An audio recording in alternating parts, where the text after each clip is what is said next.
স্বৈরাচার যারা আমার জমিনের উপরে আমার মানুষের উপরে রাজত্ব চালিয়েছে তারা আজকে কোথায় কোথায় সেই অহংকারীরা? সেদিন তো বলবেন, কিন্তু দুনিয়ার মাঝেও স্বৈরাচার যারা অহংকারী যারা তাদের শাস্তি পৃথিবীর বুকেও দেন, আর সেদিন তো দিবেনি। যাদের তর্জনী হেননে লক্ষ কোটি কোটি মানুষ উঠতো আর বসতো, তাদের জিল্লাতির সঙ্গে আল্লাহ রাব্বুল আলামিন কতজনকে বিদায় করে দিলেন। ফুলের মালা নিয়ে কুলাতে পারে নাই, পা থেকে শুরু করে গলা পর্যন্ত ফুলের মালা দিয়া ডুবাই দিল ভক্তরা। আবার আল্লাহ রাব্বুল আলামিন এমন শাস্তি দিলেন, ফুলের মালার পরিবর্তে জুতার মালা নিয়ে জেলের মধ্যে ঢুকাইয়া দিলেন। কিয়ামতের ময়দানে আল্লাহর কসম করে বলছি, সেদিন জাহান্নামীদের ভীষণ কষ্ট হবে, আর জান্নাতীদের জন্য অত্যন্ত আসান হবে, অবস্থাটা খুবই আরামের হবে। নবীজি বলেন, এক ফরজ নামাজ, এক ওয়াক্ত ফরজ নামাজ আদায় করতে যে সময়টুকুন লাগে, কিয়ামতের মাঠের এই সময় এত বড় বিরাট লম্বা সময় জান্নাতীদের জন্য এরকম হালকা হয়ে যাবে। সুবহানাল্লাহ।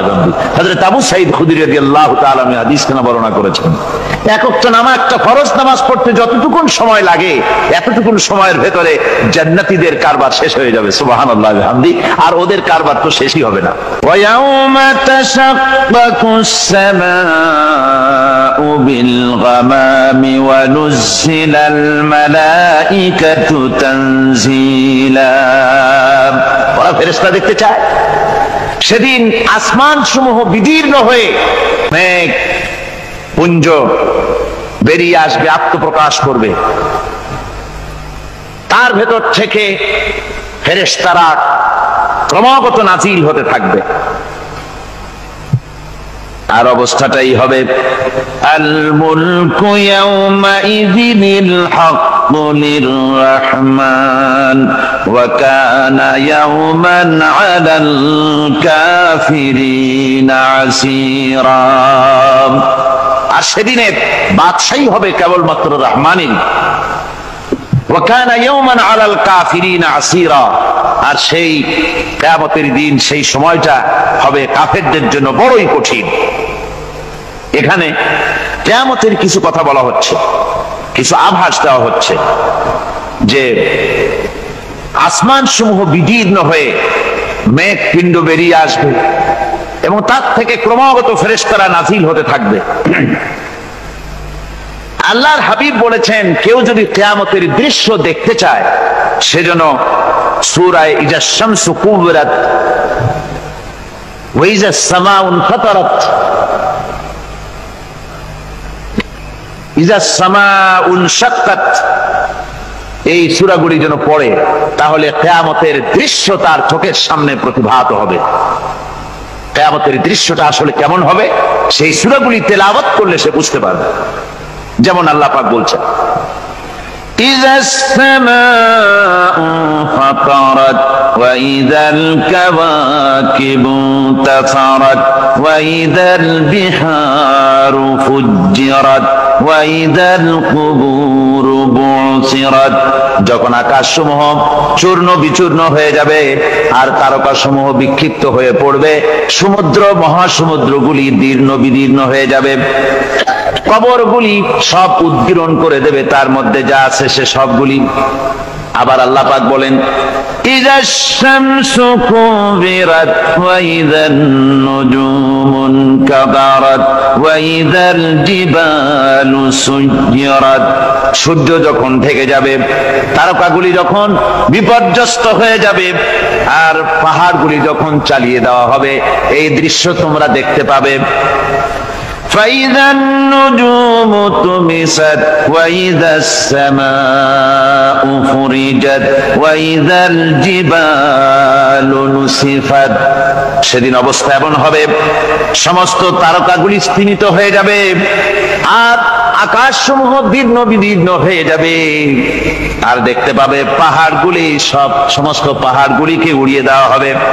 আবার অবস্থা আরো কি হবে, فإذا برق বারিকাল বাসারু ওয়া খাসাফাল কামারু ওয়া জুমিআশ শামসু ওয়াল কামার। যখন চক্ষু বিস্ফারিত হয়ে যাবে মানুষের, চাঁদ আর সূর্য নিষ্প্রভ হয়ে যাবে, সব একাকার হয়ে যাবে, চন্দ্র এবং সূর্য তার অস্তিত্বকে হারিয়ে ফেলবে। শুধু তাই নয়, ওয়াহুমিলাতিল আরদু ওয়াল জিবালু ফাদুক্কাতা দাক্কাতাও ওয়াহিদা। জমিন ও পাহাড়গুলির মধ্যে সংঘর্ষ লাগিয়ে দেওয়া হবে, আর তা এক ধাক্কায় জমিন এবং সমস্ত পাহাড়গুলি চূর্ণ বিচূর্ণ হয়ে যাবে। সুবহানাল্লাহ ওয়া বিহামদিহি। আল্লাহ রাব্বুল আলামিন বলছেন, এইভাবে করে কিয়ামতের দৃশ্য, বিভীষিকাময় দৃশ্য তোমরা দেখতে পাবে। আর সেদিনের রাজত্বটা কার হবে? আল মুলকু ইয়াউমাইযিনিল হাক্কু লির-রাহমান। সেদিনের রাজত্ব হবে কেবলমাত্র রহমানের। অর্থাৎ যেসব কৃত্রিম বাদশাহী দেখে তোমাদের চোখে ধাঁধা লেগে গিয়েছে, তোমাদেরকে দুনিয়ার বাদশাহী দেখে তোমরা ধোঁকায় পড়ে গিয়েছো, এসব বাদশাহী কিছুই টিকবে না সেদিন। সেদিন শুধু বাদশাহী থাকবে একমাত্র আল্লাহ পাকের। কার থাকবে বাদশাহী? যারা বলেন কার? আল্লাহ রাব্বুল আলামিন যখন কিছুই থাকবে না, ঘোষণা করবেন লিমানিল মুলকুল ইয়াউম লিল্লাহিল ওয়াহিদুল কাহ্হার। আজকে কার রাজত্ব? চারিদিক থেকে আওয়াজ আসতে থাকবে, পরাক্রমশালী আল্লাহ রাব্বুল আলামিন রাজত্ব। আর কারণ নয়, হাদিস শরীফে এসেছে, বুখারী মুসলিম শরীফের হাদিসে এসেছে, আল্লাহর নবী বলেন আল্লাহ রাব্বুল আলামিন তখন তার এক হাতে আকাশ মণ্ডলীকে ধারণ করবেন, আর এক হাতে জমিনকে ধারণ করবেন। আকাশ মণ্ডলী এক হাতে, জমিন এক হাতে। এভাবে আল্লাহ রাব্বুল আলামিন বলবেন, আইনাল জাব্বারুন আইনাল মুতাকাব্বিরুন। কোথায় সেই স্বৈরাচারীরা? কোথায় সেই দুর্বিনীত অহংকারী স্বৈরাচার যারা আমার জমিনের উপরে, আমার মানুষের উপরে রাজত্ব চালিয়েছে? তারা আজকে কোথায়? কোথায় সেই অহংকারীরা? আল্লাহ পাক সেদিন যে বলবেন, সেদিন তো বলবেন, কিন্তু দুনিয়ার মাঝেও স্বৈরাচার যারা, অহংকারী যারা, তাদের শাস্তি পৃথিবীর বুকেও দেন। আর সেদিন তো দিবেনই। কত স্বৈরাচার আমরা দেখলাম, কত অহংকারী দেখলাম, যাদের তর্জনী হেননে লক্ষ কোটি কোটি মানুষ উঠতো আর বসতো। তাদের জিল্লাতির সঙ্গে আল্লাহ রাব্বুল আলামিন কতজনকে বিদায় করে দিলেন। ফুলের মালা নিয়ে কুলাতে পারে নাই, পা থেকে শুরু করে গলা পর্যন্ত ফুলের মালা দিয়া ডুবাই দিল ভক্তরা। আবার আল্লাহ রাব্বুল আলামিন এমন শাস্তি দিলেন, ফুলের মালার পরিবর্তে জুতার মালা নিয়ে জেলের মধ্যে ঢুকাইয়া দিলেন। ঠিক কিনা গণ? অহংকারী আর স্বৈরাচার যারা হয়, আল্লাহ পাক এভাবে তাদের দৃষ্টান্ত দেখিয়ে দেন। আমরা কত দেখলাম, 9 বছরের রাজা, 10 বছরের সাজা। পৃথিবীর মুখে যারা অহংকার করে, যারা স্বৈরাচার হয়, আল্লাহর আইনকে যারা বৃদ্ধাঙ্গুষ্টি প্রদর্শন করে, আল্লাহ পাক তাদের জমিনেও দেখান। এখানে চূড়ান্ত ফয়সালা আল্লাহ করেন না, আসল ফয়সালার জায়গা তো আছেই, তবে এখানে নমুনা দেখায় দেন। কিন্তু মুশকিল হচ্ছে, ইতিহাসের সবচাইতে বড় শিক্ষা হলো, ইতিহাস থেকে মানুষেরা শিক্ষা গ্রহণ করে না। একজনে যে কাম করে বিপদে পড়ে, আর একজন এসে আবার সেই পথেই অগ্রসর হয়, নিশ্চিত মৃত্যুর পথে। আমার বন্ধুগণ, আল্লাহ পাক বলছেন সেই দিন আমার রাজত্ব হবে, আর কারো রাজত্ব হবে না। ওয়া কানা ইয়াওমান আলাল কাফিরিনা আসীরা। আর ওই দিনটা, ওই কিয়ামতের দিন হবে কাফেরদের জন্য সবচাইতে কঠিন। সবচাইতে কঠিন হবে কাদের জন্য? কাফেরদের জন্য। কাফের কারা?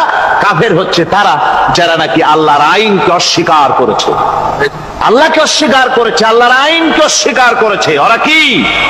কাফের। কুফর শব্দের অর্থ হচ্ছে গোপন করা। এই জন্য অন্ধকার রাতকে আরবিতে কাফের বলা হয়েছে, অর্থাৎ যা সব জিনিসকে অন্ধকার দিয়ে ঢেকে দেয়।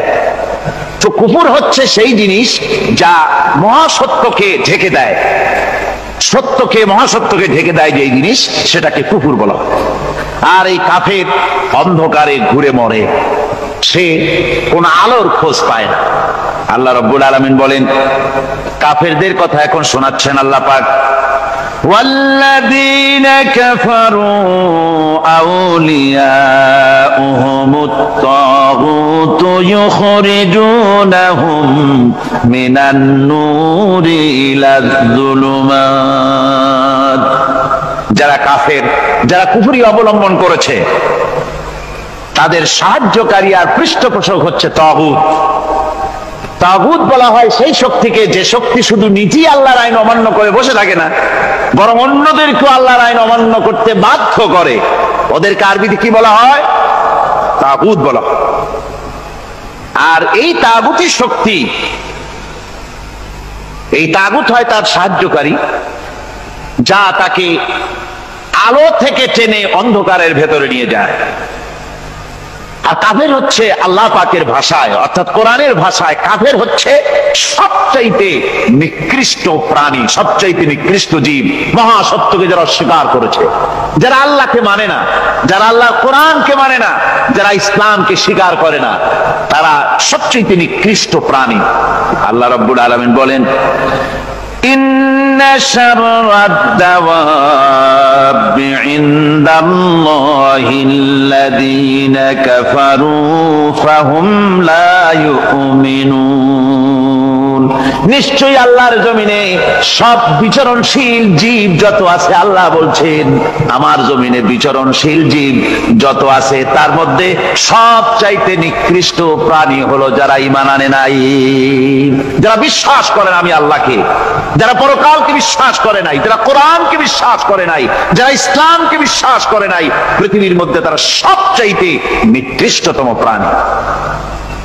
আল্লাহ বলেন শুধু নিকৃষ্ট জনক, নিকৃষ্ট প্রাণী বললেই সারে না, এরা হলো চতুষ্পদ জানোয়ারের মতো। কে বলতেছেন? আমি বলছি না, কিন্তু আল্লাহ পাক বলতেছেন চতুষ্পদ জানোয়ারের মতো কাফেররা। وَمَثَلُ الَّذِينَ كَفَرُوا كَمَثَلِ الَّذِي يَنْعِقُ بِمَا لَا يَسْمَعُ إِلَّا دُعَاءً وَنِدَاءً। এই কাফেরদের দৃষ্টান্ত হচ্ছে সেই রাখালের মতো, যে রাখাল তার পশুদেরকে ডাকে, আর ওই পশুরা একটা ডাক শোনে মাত্র, কিন্তু কি যে বলে তা তো পশুতে বোঝেন। কথা বুঝতে পেরেছে?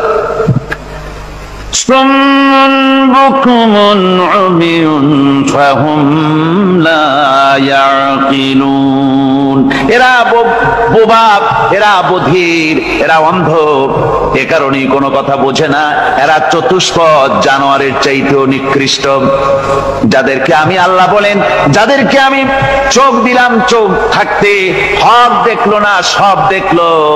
হক দেখে নাই চোখ দিয়া, এই চোখ দিয়া সব দেখলো।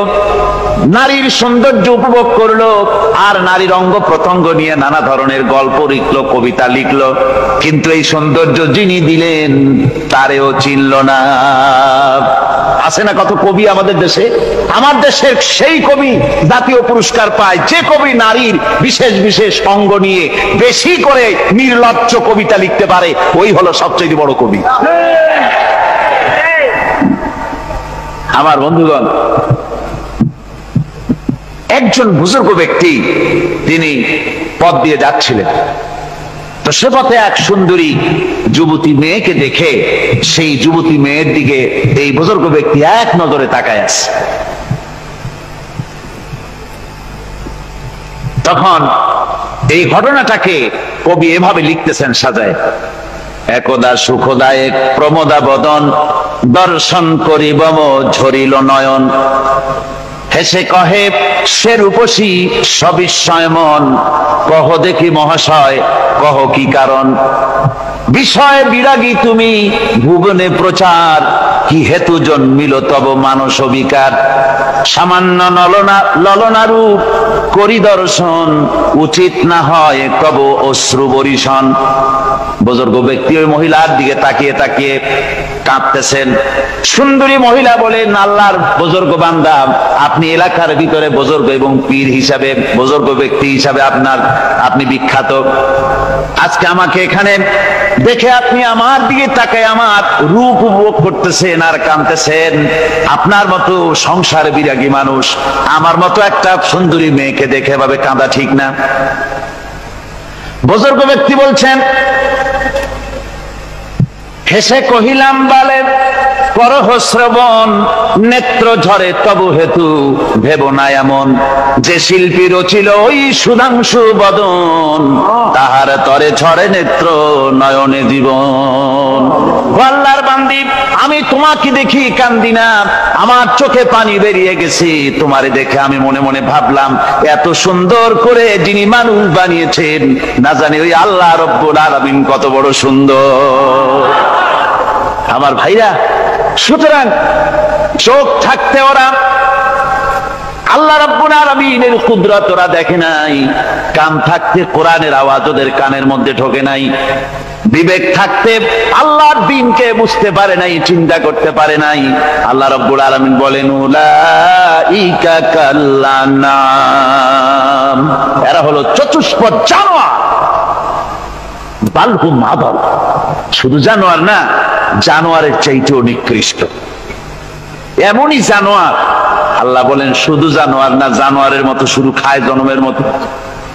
والذين كفروا يتمتعون ويأكلون كما تأكل الأنعام। এই কাফেরগুলির কাম শুধু ফুর্তি করা, গান বাজনা, নাটক, গল্প, এই সব কাজ তাদের। নামাজ নাই, রোজা নাই, আল্লাহর চিন্তা নাই, তাহাজ্জুদ নাই, পরহেজগারি নাই, শুধু গান আর নাচ। দেখেন না ফুর্তি। এই যে 1 জানুয়ারি রাত 12টার সময় আমার ঘুম ভেঙে গেল, এই যেখানে আমি ছিলাম, বিকট আওয়াজ। আমি মনে করলাম পাশের বাড়ি বুঝি ডাকাত পড়ছে। পরে বাড়িওয়ালা আমাকে বললেন যে ডাকাত না, বোধহয় এই নিউ ইয়ার সেলিব্রেট হচ্ছে, নতুন বৎসর উদযাপন হচ্ছে বোমা দিয়ে, শহরবাসীর আরামের ঘুম হারাম করে এগুলি করা হচ্ছে। এ তো গেল 1 জানুয়ারি। আর যখন আমাদের নিজেরটা যখন আসে, অর্থাৎ 1 বৈশাখ, তখন দেখছেন অবস্থা 1 বৈশাখে। এবছর আমাদের দেশে 1 বৈশাখে ঢাকায় যে দৃশ্য আমি টিভির মধ্যে দেখলাম, তাতে আমার মনে হয়নি যে 12 কোটি মুসলমানের দেশে রাজধানীতে এই দৃশ্য হচ্ছে। আমার মনে হচ্ছিল এটা বুঝি কলকাতা অথবা অন্য কোনো শহর হবে। আমি দেখলাম সমস্ত যুবক যুবতী, নারী পুরুষ, বিভিন্ন বয়সের লোক সব একসঙ্গে রাস্তায় নেমেছে, নাচতেছে। তার মধ্যে বুদ্ধিজীবী আছে, শিক্ষিত লোক আছে, সমানে নাচতেছে। আর তাদের মুখোশ পরা, বানরের মুখোশ, কুকুরের মুখোশ, শূকরের মুখোশ, ঘোড়ার মুখোশ, পাতি শিয়ালের মুখোশ, এই মুখোশ পরে এভাবে নাচতেছে। আমি চিন্তা করলাম, নববর্ষের সাথে কুত্তার মুখোশের সম্পর্ক কি? নববর্ষের সাথে পাতি শ্রীগালের মুখোশের সম্পর্ক কি? তাহলে ওরা কি বলতে চায় যে আগামী বছরটা আমরা কুত্তার ভূমিকায় অ্যাক্টিং করব, অথবা শ্রীগালের মতো ধূর্তামি করব জাতির সাথে? তারপরে কি করলো? সকাল বেলায় যুবক যুবতী 1 বৈশাখ সূর্য উদয়ের আগে রমনা লেকের পাড়ি গিয়ে সব দাঁড়িয়েছে বাসন্তী রঙের শাড়ি পরে। তারপরে সেখানে দাঁড়িয়ে সূর্য উদয়ের পানে তাকিয়ে সকাল বেলায় ভাবে করজোর করে বলছে, এসো হে নববৈশাখ স্বাগতম হে। নববৈশাখ অলক্ষে বোধহয় এটা শুনে বলতেছে, বাবাজিরা আমারে ডাকতেছো, অপেক্ষা করো আমি আসতেছি। আমারে ডাকতেছো, আমি আসতেছি, কোমরে গামছা বেঁধে আসতেছি, 225 মাইল স্পিডে আসতেছি, 30 ফুট উঁচু জলোচ্ছ্বাস নিয়ে আসতেছি, নববৈশাখের মজা সাত চাকায়। আমার ভাইরা, মুসলমান নববর্ষ উদযাপনের সাথে মুসলমানের কিসের সম্পর্ক? মুসলমান যদি এই দিন উদযাপনই করে তাহলে তাকে করতে হবে ফজরের নামাজ পড়বে। মুসলমান নববর্ষ উদযাপন করবে, ফজরের নামাজ পড়বে, তারপরে কোরআন শরীফ তেলাওয়াত করবে, দরুদ শরীফ পড়বে, আল্লাহর দরবারে হাত তুলে বলবে রব্বুনা আলামিন, একটি বছর পার করে দিলাম, নাফরমানি ছাড়া কিছুই তো করি নাই, বিগত বছরে যা করেছি মাফ করে দাও, আগামী বছরটা গোটা জাতি আর দেশের জন্য কল্যাণকর মঙ্গলময় করে দাও। এটাই তো বলা উচিত ছিল নাকি বলে? তা না করে, তা না বলে, বৈশাখের পরিচালককে না দেখে সরাসরি বৈশাখকে আহ্বান করা হয়েছে। আর বৈশাখ আহ্বান করার মজা জনমের মতো দেখাই দিয়েছে। আল্লাহ রাব্বুল আলামিন তাই বলেন, কাফেররা তাদের কাজ হলো শুধু খাওয়া, তারা এমন খাওয়া খায় জনমের মতো খায়, ইয়াকুলুনা কামা তাকুলুল আনাম, জানোয়ারে যেমন খায় ওই রকম খায়। তার মানে খায়, একটু বিসমিল্লাহ কয় না, খায় যখন ছেড়ে দেয় তখন আলহামদুলিল্লাহ বলে না, বাহাজ্জা খায়, আবার বাহাজ্জা খায়, ডাব একটা কাটলো বিসমিল্লাহ নাই, খাইলো, দুই চার ঢোক খাইয়া পুরা ডাবটার ফেলাই দিল। ডাবটা কি তোমার বাজান তৈরি করছিল নাকি? একটু বিসমিল্লাহ বললা না, একটু শুকরিয়া আদায় করলা। আমি গত এই ডিসেম্বর গেল, ডিসেম্বরের 16 তারিখ আমেরিকা থেকে এসেছি। ওখানে দেখলাম তারা প্রতি নভেম্বর মাসের শেষ বৃহস্পতিবার থ্যাঙ্কস গিভিং ডে অবজার্ভ করে। তা আমি জিজ্ঞেস করলাম থ্যাঙ্কস গিভিং ডে জিনিসটা কি? ওরা বলল এটা হচ্ছে এই যে গড আমাদেরকে সারা বছর ভালো খাওয়াইছে, আমাদেরকে ভালোভাবে পড়াইছেন, সুন্দর রেখেছেন, এই জন্য আমরা গডকে থ্যাঙ্কস দেই নভেম্বরের এই শেষ দিনটিতে। সারা বছরের ভালো খাইছি, ভালো থাকছি, এই জন্য গভর্নমেন্টকে মানে গডকে থ্যাঙ্কস দিলাম। আমি আমার আলোচনায় সেখানে বললাম যে দেখেন, রাশিয়ার সাথে আমেরিকার পার্থক্য তো এখানে, ওরা গডকে অস্বীকারই করেছে, গডই মানে না। আর এরা গডের নামাজ রোজা বা ইবাদত কিছু করুক আর না করুক, গডের অন্তত একটা ধন্যবাদ দেয়। ওরা ওদের ডলারে লিখেছে ইন গড উই ট্রাস্ট, প্রত্যেকটা ডলারে লেখা আমরা গডে বিশ্বাস করি। তো শুকর আদায় করলে তো আল্লাহ বাড়িয়ে দিবেন। আল্লাহ রাব্বুল আলামিনের সুন্নাত হলো শুকর যদি কেউ আদায় করে আল্লাহ বাড়িয়ে দেন। লা ইন শাকারতুম লাযীদান্নাকুম ওয়া লা ইন কাফারতুম ইন্না আযাবী লাশাদীদ।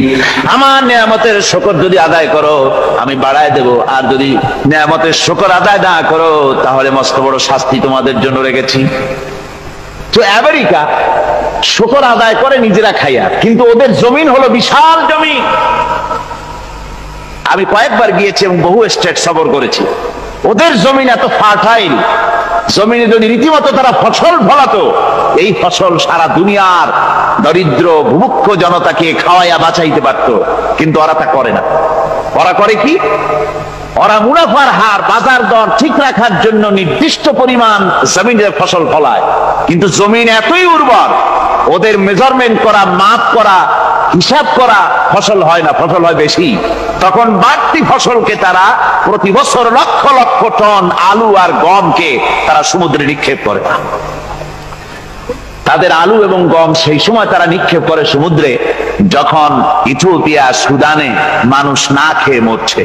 পৃথিবীর বিভিন্ন দেশে মানুষ ক্ষুধার যন্ত্রণায় যখন চিৎকার করছে, আর তাদের এই চিৎকারে আকাশ বাতাস ভারী হয়ে যাচ্ছে, তখন ওরা এই কামটি করছে। তাই আমি ওই প্রথম দিন বলেছিলাম যে রাশিয়া যেমন খান খান হয়েছে, অস্তিত্ব বিলুপ্ত হয়েছে আল্লাহর সাথে নাফরমানি করার কারণে। আপনারা বলতে পারেন কমিউনিজম কি একটা সহজ ব্যাপার? একটা বিরাট শক্তি পৃথিবীর বুকে, কত দেশ তারা ডমিনেট করতেছিল। কোন যুদ্ধ নাই, কোন রক্তপাত নাই, বিনা ধাক্কায়, বিনা বাতাসে, বিনা ঝড়ে বিশাল মহিরুহু চিৎপটাং। এটা হলো কেন? কেন হলো রাশিয়ার এই দশা?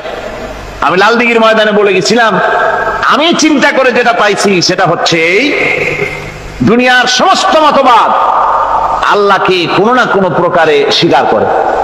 তার কথা মানুক আর না মানুক, আছে একটা কিছু, এতটুকুন বলে যে আল্লাহ আছেন বা গড আছে বা একটা কিছু আছে। কমিউনিজম, সমাজতন্ত্র হলো পৃথিবীর একমাত্র নিকৃষ্ট মতবাদ, যে মতবাদ সরাসরি আল্লাহকে অস্বীকার করেছে, বলেছে আল্লাহ নাই, দেয়ার ইজ নো গড। তারা ধর্মকে আফিম বলেছে।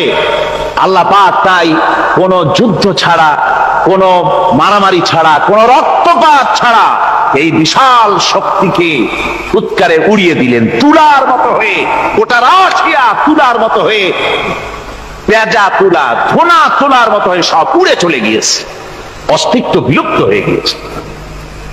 কিন্তু আমাদের দেশের খুচরা কমিউনিস্টরা এখনো স্বপ্ন দেখে। ওই যে কালকে বলেছি, তারা বলে কলমের খোসা এটা এখনো নষ্ট করা যাবে না, এটা এখনো চালু করা হবে, এখনো চীনে আছে, এখনো কিউবায় আছে। ওই কিউবা থেকে, চীন থেকে ফিদেল কাস্ট্রোর একটু আওয়াজ শোনে, চীন থেকে মিস্টার ব্যাং না কি জানি না, ব্যাং, এর আওয়াজ শোনে আর তাই মনে করে এ বুঝি সমাজতন্ত্রের বিজয়ের গান। না, চীন থেকে আর কিউবা থেকে যে আওয়াজ আজকে উঠতেছে, এই আওয়াজ সমাজতন্ত্রের বিজয়ের আওয়াজ নয়, এটা হলো সমাজতন্ত্রের মরণ যন্ত্রণার গোঙানির আওয়াজ। কাজী এরা দুনিয়ার বুকে শুধু আনন্দ এবং ফুর্তি করে, আল্লাহর হককে, আল্লাহকে চিনতে তারা ব্যর্থ হয়েছে। আল্লাহ রাব্বুল আলামিন বলেন, অবিশ্বাসীদের কৃতকর্ম, তাদের কাজগুলি, তাদের কর্মফল সব নিষ্ফল হয়ে যাবে। والذين كفروا أعمالهم كسراب بقيعة يحسبه الظمآن ماء। আল্লাহ পাক বলেন, কাফের যারা, অবিশ্বাসী যারা, যারা আমাকে অস্বীকার করেছে, অবিশ্বাস করেছে, তাদের আমলগুলি হলো মরুভূমির মধ্যে মরীচিকার মতো। মরুভূমির মরীচিকা, মানুষ যখন মরুভূমির ভিতর দিয়ে যায়, পানির পিপাসা লাগে, দূরে দেখে পানি চিকচিক করতেছে, আর ওই মরীচিকা যেটাকে সে পানি মনে করেছিল, হাত্তা ইযা জাআহু লাম ইয়াজিদহু শাইআ, যেটাকে সে পানি মনে করে ছুটতেছিল, যখন কাছে গেল আল্লাহ পাক বলেন কিছুই সেখানে পায় না, শুধু মরীচিকা, বালু আর বালু। এরকম করে যারা আমার দিনকে অস্বীকার করেছে, আমাকে অস্বীকার করেছে, তারা যত ভালো কাজ করুক আর যাই করুক না কেন, তাদের কৃত কর্মগুলি এভাবে সব নিষ্ফল। এ হলো এক কথা। 2 নম্বরের কথা হলো, ওরা মনে করেছিল সমাজতন্ত্র শান্তি দেবে, কমিউনিজম শান্তি দেবে, সোশ্যালিজম শান্তি দেবে, ক্যাপিটালিজম শান্তি দেবে। এই শান্তির চিন্তা করে অগণিত মানুষকে হত্যা করে সমাজতন্ত্রের রাজত্ব যখন কায়েম করলো, 70 বছরও চলে গেল, তারপরে তারা দেখলো হাত্তা ইযা জাআহু লাম ইয়াজিদহু শাইআ, কিচ্ছুই পেল না। তারা ক্ষুধার যন্ত্রণায় মরলো, কাপড় নাই, খাবার নাই। তারা ওই রাশিয়া থেকে, চেকোস্লোভাকিয়া থেকে, যুগোস্লাভিয়া দিয়া, রোমানিয়া থেকে, হাঙ্গেরি এবং পোল্যান্ড আর মঙ্গোলিয়া থেকে, সেখানে সমাজতন্ত্র তাড়াতে আমরা যাই নাই। আমরা সেখানে সমাজতন্ত্রের বিরুদ্ধে তাফসীর করি নাই, ব্যাখ্যা করি নাই, বক্তব্য রাখি নাই। ওই সব দেশ থেকে সমাজতন্ত্র তাড়াইছে কে? তাড়াতে পারেন কে? আল্লাহ পাক। নবীরাও পারেন না, বিশ্বাস করুন, নবীরাও হেদায়েত করতে পারেন না। ইন্নাকা লা তাহদি মান আহবাবতা। হে রাসূল, আপনি যাকেই পছন্দ করেন, ভালোবাসেন, পছন্দ করেন হেদায়েত হোক, আপনি হেদায়েত করতে পারবেন না। কার কথা? আল্লাহ। হেদায়েতের মালিক কে? আল্লাহ। আল্লাহ আল্লাহ, তিনি হচ্ছেন হেদায়েতের মালিক। নবীরা, আম্বিয়া আলাইহিস সালাম, সাহাবায়ে কেরাম, উলামায়ে কেরাম, তানারা হচ্ছেন ইরাতুত তারিক, ওনারা রাস্তা দেখাতে পারেন। আর ঈসা লিলাল মাতলুব, টার্গেটে হেদায়েতে পৌঁছে দেওয়ার মালিক হচ্ছেন একমাত্র আল্লাহ সুবহানাহু ওয়া তাআলা। দিন প্রতি নামাজের প্রতি রাকাতে আমরা এই হেদায়েত আল্লাহর কাছে চাই। কার কাছে? আমরা সূরা ফাতিহার ভিতরে প্রতি রাকাতের মধ্যে আল্লাহ রাব্বুল আলামিনের কাছে আল্লাহর শেখানো ভাষা দিয়ে আমরা হেদায়েত চাই। ইহদিনাস সিরাতাল মুস্তাকিম পড়েন, ইহদিনাস সিরাতাল মুস্তাকিম সিরাতাল্লাযীনা আন'আমতা আলাইহিম গায়রিল মাগদুবি আলাইহিম ওয়ালাদ-দাল্লিন।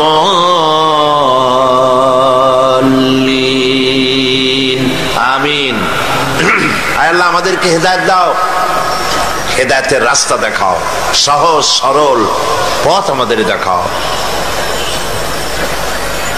সুতরাং হেদায়েত দিবেন আল্লাহ পাক। যেই পথে হেদায়েত দিবেন সেই পথের কাছে যাব না, হেদায়েত পাবো? কি খাইলে পেট ক্ষুধা লাগছে, কি খাইলে ক্ষুধা নিবারণ হবে? সোজা কথা, তা বলতে আবার শরম করে নাকি? ভাত রুটি এগুলো খাইলেই তো পেট ভরবে। ক্ষুধা লেগেছে, যা খেলে পেট ভরবে তার কাছে যাব না। আমার মতো পাগল আর কেউ হবে নাকি? তৃষ্ণা লেগেছে, কি পান করলে পিপাসা মিটবে? সেই পানির বাড়ির দ্বারও যাব না। যে কাজ করবে তার মতো পাগল আর আছে নাকি? হেদায়েতের জন্য ঘুরে বেড়াবো রাস্তায় রাস্তায় বাড়ি বাড়ি, অথচ হেদায়েতের মূল কিতাবের কাছে আসবো না। আমার হেদায়েত কেমনে হবে? কথা বুঝে আসছে? সুতরাং হেদায়েতের জন্য আসতে হবে কোথায়? কোরআনের কাছে। আর হেদায়েত পাওয়া যত কঠিন, হেদায়েতের উপরে টিকে থাকা তার থেকেও। এই জন্য রব্বুল আলামিন একটি দোয়া শিখায় দিয়েছেন, বান্দা আমার কাছে হেদায়েতের জন্য, হেদায়েতের উপরে টিকে থাকার জন্য দোয়া করো।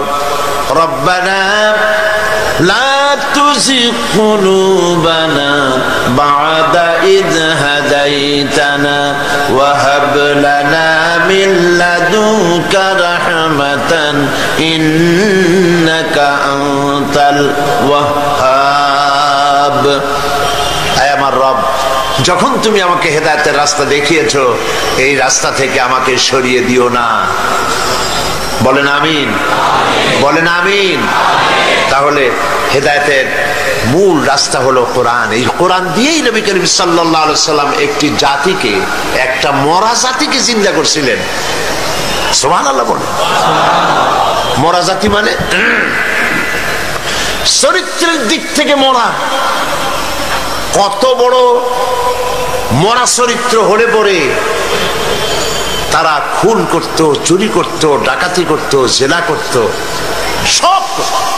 এমন কোন কাজ ছিল না যা তারা করে নাই। এই মরা জাতিকে নবী করিম সাল্লাল্লাহু আলাইহি সাল্লাম জিন্দা করেছিলেন, করেন নাই? কে দিয়ে জিন্দা করেছিলেন?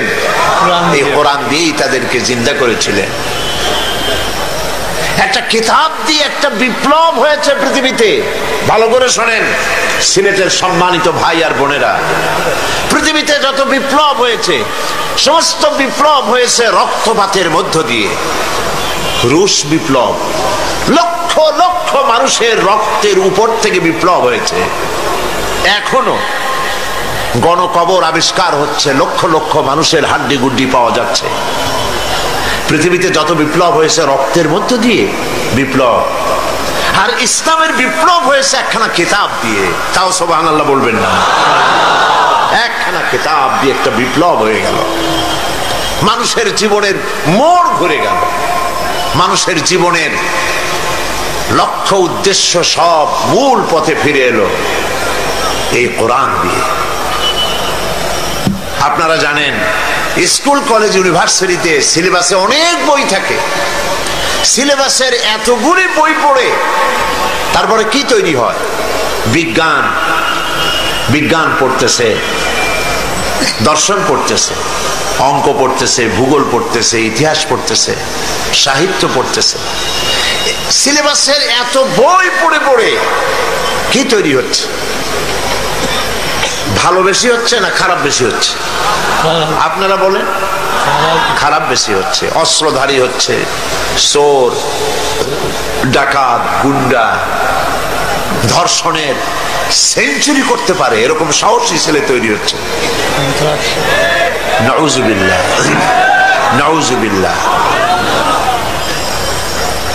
সিলেবাসের এত বই পড়ে এই ধরনের প্রোডাকশন তৈরি হচ্ছে, এই ধরনের প্রোডাকশন বেরিয়ে আসতেছে শিক্ষাঙ্গন থেকে।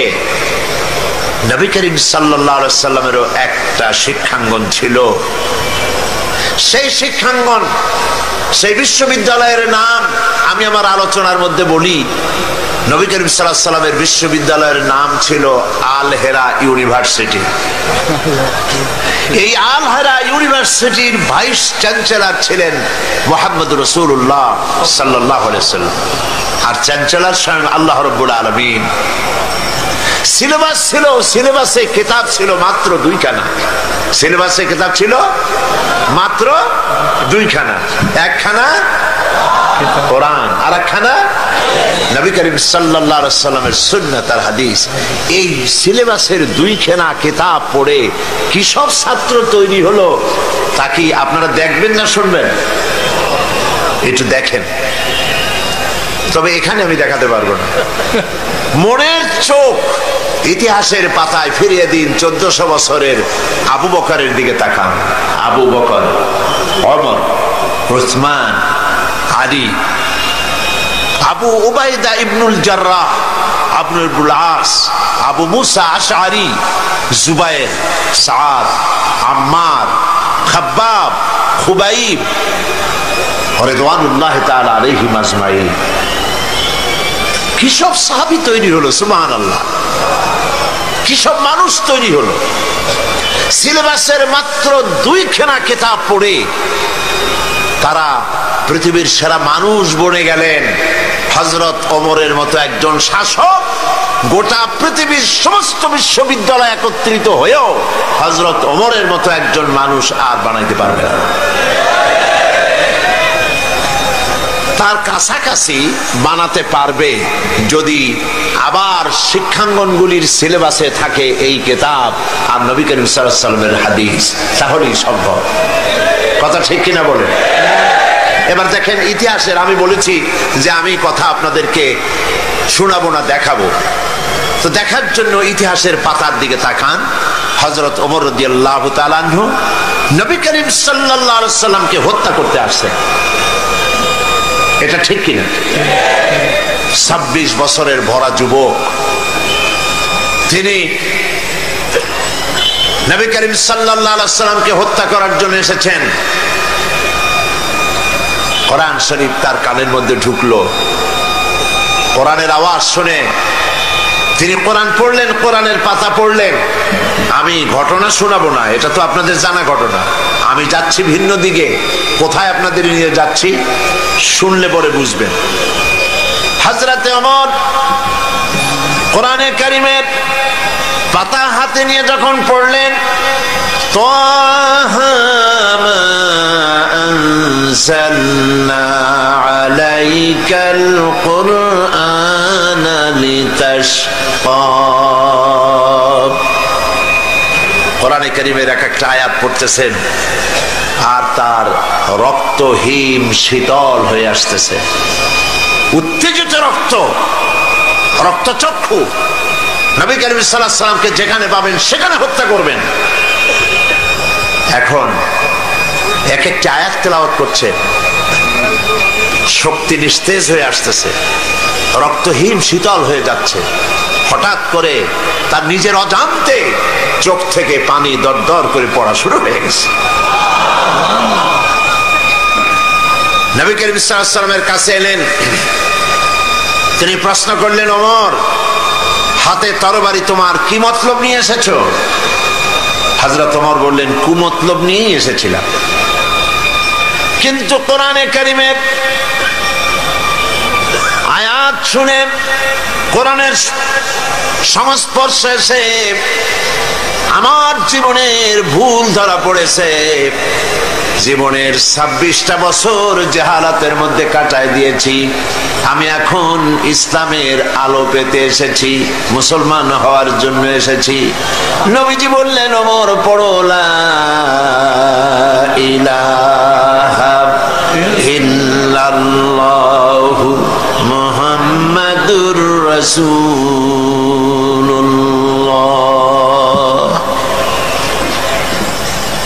যিনি আসলেন নবী করিম সাল্লাল্লাহু আলাইহি ওয়াসাল্লামকে হত্যা করতে, তার সম্পর্কে এমন এক সময় এলো যখন নবীজি মন্তব্য করলেন,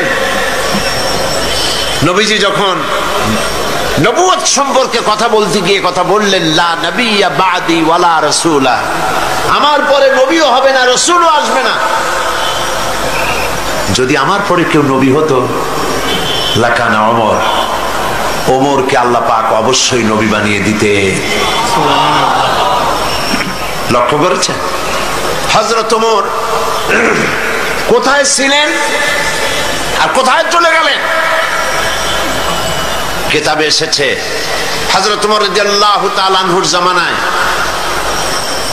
হযরত আলী রাদিয়াল্লাহু তাআলা আনহু তিনি স্বপ্নে দেখছিলেন, স্বপ্ন দেখছেন যেন তিনি মুহাম্মদ সাল্লাল্লাহু আলাইহি ওয়াসাল্লামের পেছনে ফজরের নামাজ আদায় করছেন।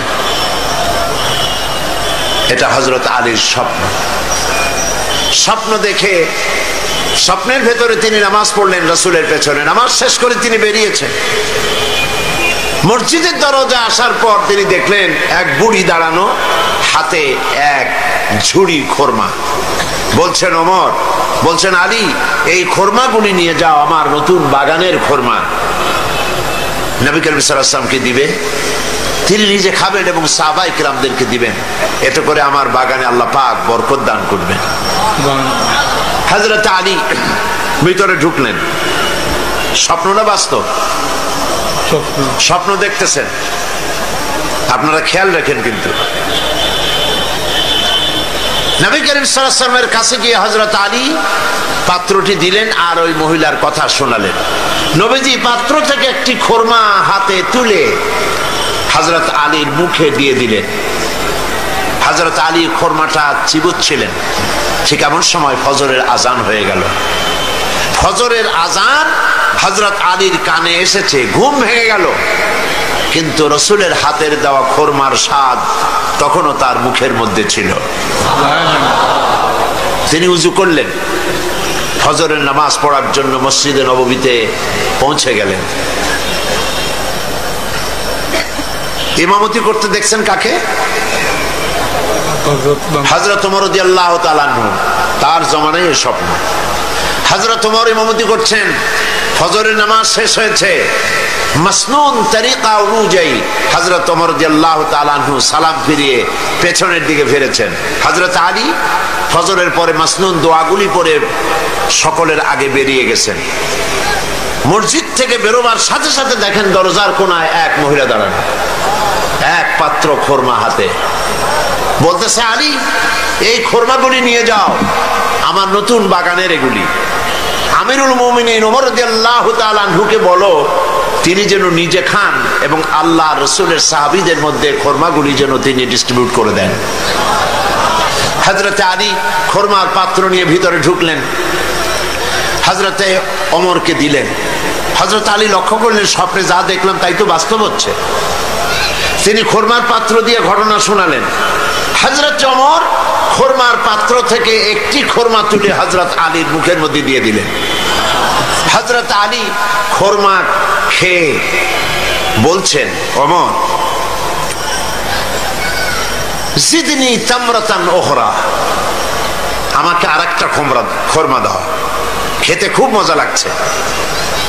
যা আছে এখানে খোরমা সবাইকে দিলেও আরো উদ্বৃত্ত থাকবে, দাও না আমাকে আরেকটা। হযরত ওমর বলছেন, ইয়া আলী, লাউ আন্না রাসূলুল্লাহ সাল্লাল্লাহু আলাইহি ওয়াসাল্লাম যাদাক লাজিদনা। হে আলী, নবী করিম সাল্লাল্লাহু আলাইহি ওয়াসাল্লাম স্বপ্নের মধ্যে তোমাকে যদি একটার বেশি দিতেন, আমিও তোমাকে একটার বেশি দিতাম। হযরত আলী রাদিয়াল্লাহু তাআলা আনহু অবাক হয়ে গেলেন। কি আশ্চর্য কথা, স্বপ্ন দেখলাম আমি, আর তিনি কি করে বুঝলেন? তিনি প্রশ্ন করলেন, ইয়া ওমর, আহিয়া রুইয়া রাইতাহা আমি তালাত আমিয়া রুইয়া রাইতাহা তালাত আলাই।